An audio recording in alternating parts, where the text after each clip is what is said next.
Do you know how to vacuum seal? Today we're going to talk about the 6 steps to vacuum sealing in jars.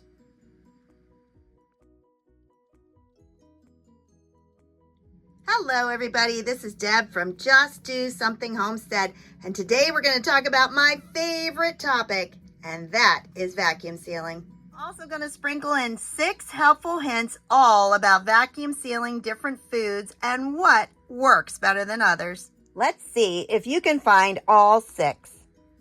If you are new to our channel, welcome aboard. What we like to do is talk about everything homesteading, but my favorite is how to preserve food. And here is my husband, Jim. And although canning is a wonderful way to preserve food, I think it's far easier for a beginner to learn how to vacuum seal. Not only does vacuum sealing extend the best by dates of most of your dry ingredients, it also keeps out critters, insects, and keeps your product from going stale. Today I'm going to be vacuum sealing some organic popcorn. I buy my organic popcorn from Walmart. It's one of the few items that I can only find at Walmart. It is about $3 a bag, which brings it down to 5 cents a serving. And yes, that is organic. In fact, popcorn is one of the top 5 items that I vacuum seal and always have on my shelf. Not only do we eat a lot of popcorn, but I also grind it up and make cornmeal, and I pop it and feed it to my chickens in the winter. Hint number 1, raisins should never be vacuum sealed. Raisins have a very high moisture content. It's best to store them in their breathable container like cardboard. If you vacuum seal raisins, you risk the chance of growing bacteria. And before we talk about those 6 steps of how to vacuum seal, it is very important to go over the equipment you need. First and foremost is your vacuum sealer. I prefer to stick with Food Saver. This is FM5200. I, in fact, have 2 of them. One that I've had for over a decade, and it has never had a failed seal. Not only that, but it has had a very hard life with lots and lots of vacuum sealing, typically every day of the week.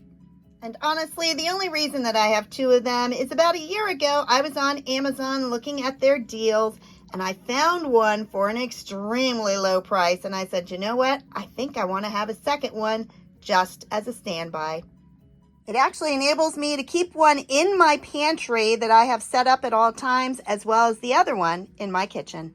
If you are purchasing a new vacuum sealer, one thing you definitely want to have is a port to connect to jars. Many of the vacuum sealing systems that are available on the market are only for bags, so make sure that yours has a port system to do jars as well. Hint number 2, you can absolutely vacuum seal sugar. But keep in mind, sugar can become hard when vacuum sealed. I do vacuum seal my sugar, but only if I'm going to store it for less than 5 years. Anything more than that, and I use a screw-on lid. Another item you're going to need are the attachments. When I purchased my original vacuum sealer over 10 years ago, I had to buy these separate. They did not come with my vacuum sealer. At that point, it was about $13.99 for both of these. The last time I purchased one, it had the regular mouth attachment enclosed.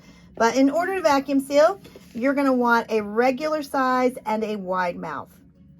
Canning jar lids themselves only come in 2 sizes. You have the regular mouth and you have the wide mouth. And that is why you need 2 different sizes of the attachments to go over them when you vacuum seal in a jar.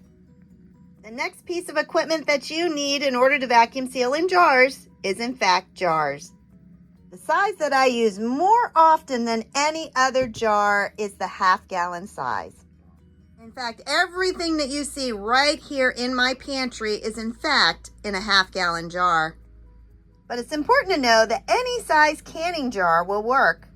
You can find teeny tiny jelly jars all the way up to the half-gallon ones, and everything in between. So I am able to use these little ones if I'm doing things like dried herbs.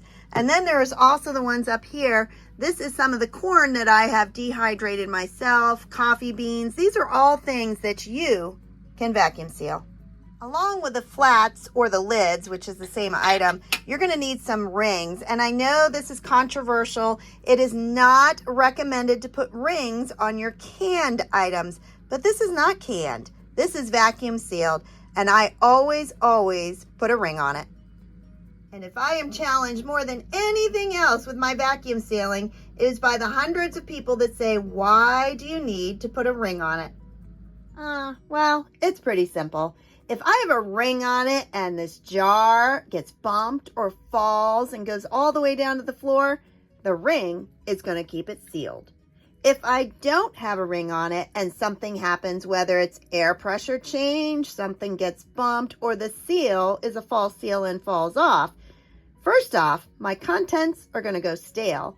And second off, it opens it up for critters and insects. So always put a ring on it. And the last item is definitely not a necessity. It is my wide mouth funnel. I like to use it though. It keeps everything from falling out over the edge and making a big old mess. Hint number 3, mixed food items such as cereals do not store as long as whole foods. It is always better to store whole food ingredients and then make your own as you need it. Now let's focus on the 6 steps to vacuum sealing in jars. Number 1 is clean your jars.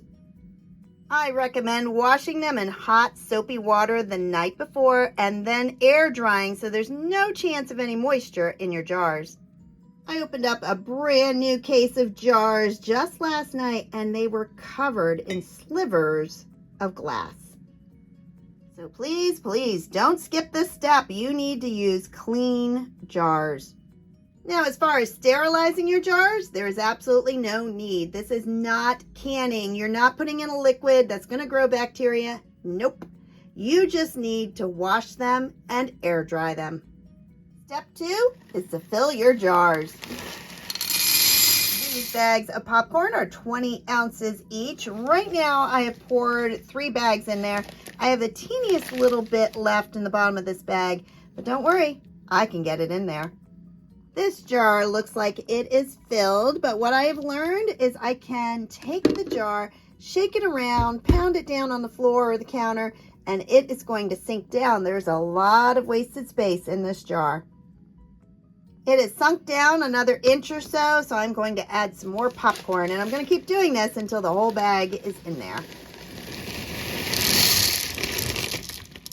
I had a viewer this year that said, oh my goodness, don't bang that jar around, you're going to break it.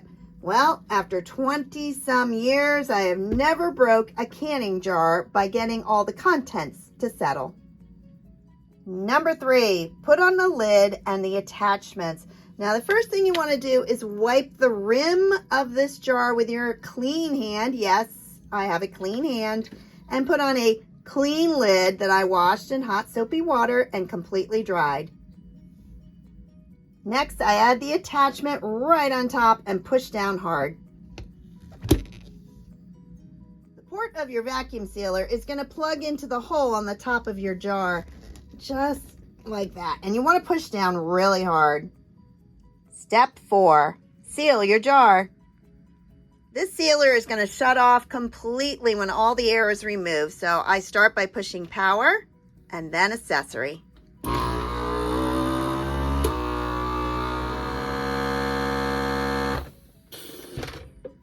Step 5 is to check the seal.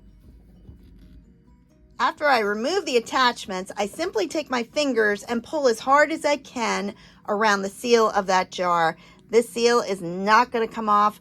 Another thing you can look for is a little indent in the top of the lid where it is sunk down.